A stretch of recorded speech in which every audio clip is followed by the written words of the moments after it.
উত্তরপ্রদেশের পর এবার অন্ধ্রপ্রদেশ। রহস্যজনকভাবে মৃত্যু বাংলার আরেক পরিযায়ী শ্রমিকের। মৃত শ্রমিক বীরভূমের নানুরের বড়া গ্রামের বাসিন্দা দুধকুমার বাগদি।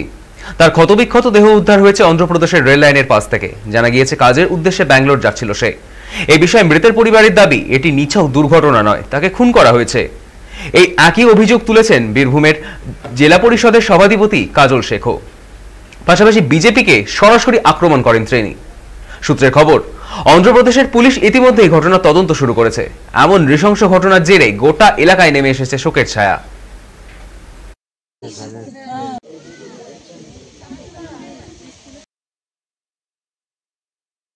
ওটা আমরা পুরো তদন্ত চাই যে কি হবে, কি করে কি হলো।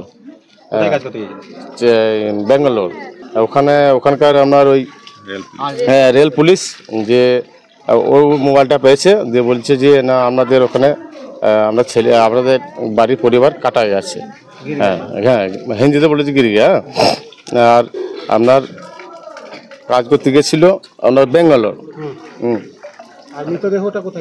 মৃতদেহটা জায়গার নামটা বলতে পারছি না আমরা। অন্ধ্রপ্রদেশে। হ্যাঁ, যে ছেলেটা মারা গেছে এবং ট্রেন থেকে পড়ে মারা গেছে, এটাই আমাদের কাছে বিস্ময়, এটাই আমাদের কাছে অবাক হওয়ার কারণ যে যুক্তরাষ্ট্র পরিকাঠামো অনুযায়ী একটা রাজ্যের মানুষ আর একটা রাজ্যে যেতে পারে কর্মসংস্থানের উদ্দেশ্যে, এটাই সংবিধান স্বীকৃত। কিন্তু এখানে এসে যেটা দেখতে পাচ্ছি, আমরা দেখতে পেয়েছেন গত কয়েকদিন আগে আপনাদের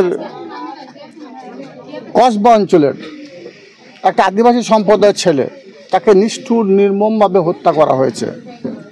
সে বিষয়ে অবশ্যই থানাতে অভিযোগ দায়ের করেছি আমরা। মৃত্যু হচ্ছে বিভিন্ন জায়গায় বিভিন্ন কারণে, বিভিন্ন জায়গায় নয়, বিজেপি শাসিত রাজ্যগুলোতে তারা বাংলাকে অবহেলা করেছে, বাংলাকে অবজ্ঞা করেছে, বাংলাকে অপমান করছে, বাংলাকে পিছিয়ে দিতে চাইছে।